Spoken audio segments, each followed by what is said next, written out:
Hello. ഞാൻ 2 ദിവസം മുമ്പാണ് സ്പാ എന്ന് പടം കണ്ടത്. ഇത് മലയാള പടമാണ്. ഇംഗ്ലീഷ് പടവും തമിഴ് പടമൊന്നും അല്ല. അപ്പൊ ഈ പടം കാണാൻ കാരണം എന്ന് വെച്ച് കഴിഞ്ഞാൽ ഇത് എബ്രു ഷൈന്റെ പടമാണ്. എബ്രു ഷൈൻ അറിയായിരിക്കും നിങ്ങൾക്ക്. 1983, ആക്ഷൻ ഹീറോ ബിജു, മഹാവീര ആ പടമൊക്കെ എടുത്ത ഡയറക്ടറാണ്. അപ്പൊ മഹാവീരൊക്കെ എനിക്ക് ഭയങ്കരമായിട്ട് ഇഷ്ടപ്പെട്ടായിരുന്നു. അത് ബോക്സ് ഓഫീസ് വലിയ വിജയം നേടിയിട്ടില്ല, പക്ഷെ എനിക്കത് ഭയങ്കരമായിട്ട് ഇഷ്ടപ്പെട്ടായിരുന്നു. അതിന്റെ മേക്കിംഗ് ക്വാളിറ്റിയും പിന്നെ അതിന്റെ കഥ പറയുന്ന രീതിയും എനിക്ക് അത്യാവശ്യം ഇഷ്ടപ്പെട്ട ഒരു പടമായിരുന്നു. അപ്പൊ അത് വലിയ വിജയിച്ചൊന്നുമില്ലായിരുന്നു. അതിനുശേഷം ഇറങ്ങിയ പടമാണ് ഈ സ്പാ എന്ന് പറയുന്ന പടം. അപ്പം ഇത് പടം കാണാൻ തന്നെ കാണുന്ന റെബിൾഷന്റെ പടമാണ്. അപ്പൊ അതിൽ എന്തെങ്കിലും ഒരു എലമെന്റ് കാണും എന്ന രീതിയിൽ ഞാൻ കണ്ടത്. കണ്ടു കഴിഞ്ഞപ്പോ എനിക്ക് തോന്നിയെന്ന് വെച്ച് കഴിഞ്ഞാൽ ഇത് മറ്റേ ആക്ഷൻ ഹീറോ ബിജു ഇല്ലേ, അതേ പടത്തിന്റെ ടെംപ്ലേറ്റ് തന്നെയാണ് ഈ സ്പാ എന്ന പടത്തിനുള്ളത്. കാരണം ആക്ഷൻ ഹീറോ ബിജു എങ്ങനെ ഒരു പോലീസുകാരന്റെ ലൈഫ് നടക്കുന്ന കാര്യങ്ങളാണ് ആക്ഷൻ ഹീറോ ബിജു എന്ന പടത്തിലുള്ളത്.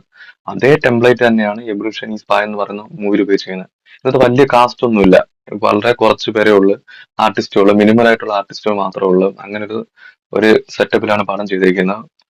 വലിയ ബഡ്ജറ്റ് ഓറിയന്റഡ് ആയിട്ടുള്ള പടമൊന്നും അല്ല, നമുക്ക് വലുതായിട്ട് അറിയാവുന്ന ആരും തന്നെയില്ല.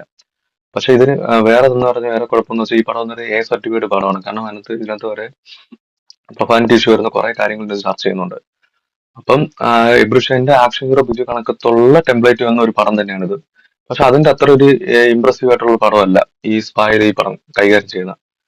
അപ്പൊ സോഷ്യൽ റെലവെന്റ് ആയിട്ടുള്ളതോ അല്ലെങ്കിൽ എന്തെങ്കിലും കോമഡി ആയിട്ടുള്ള പടമൊന്നും അല്ല.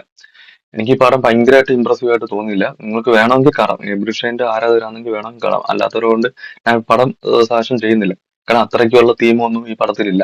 ഒരു സ്പായിൽ നടക്കുന്ന കാര്യങ്ങൾ എന്താണ് അത് മാത്രമേ ഈ പടം ചർച്ച ചെയ്യുന്നുള്ളൂ. അപ്പൊ നിങ്ങൾ ഈ ചാനൽ ഇഷ്ടപ്പെട്ടാണെങ്കിൽ സബ്സ്ക്രൈബ് ചെയ്യുക കേട്ടോ. ഞാൻ ഇത് ഇത്രയും പറയുമ്പോൾ നിങ്ങൾ ആരും സബ്സ്ക്രൈബ് ചെയ്യുന്നില്ല. നിങ്ങൾക്ക് ഈ വീഡിയോ ഇഷ്ടപ്പെടുന്നെങ്കിൽ ഉറപ്പായിട്ട് സബ്സ്ക്രൈബ് ചെയ്ത് നോക്കുക. എന്നാലേ എനിക്കൊരു പ്രോത്സാഹനം ആവത്തുള്ളൂ. ബൈ.